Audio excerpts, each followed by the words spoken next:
umuntu agenda anyura muri ibyo bituma ko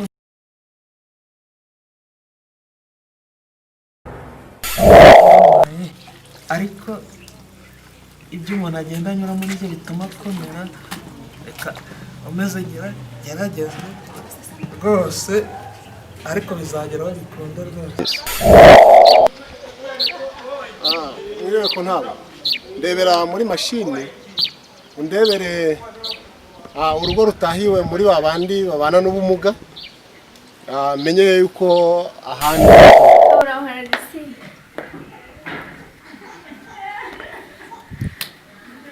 Makuru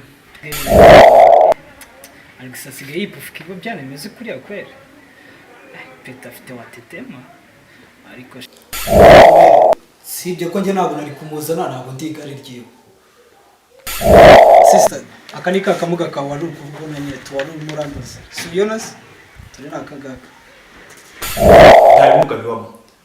Nasarage sinamukuye, haro ugeze ubona nzana mu gatimba. Urahazi aho wamuvanye uzamusubize.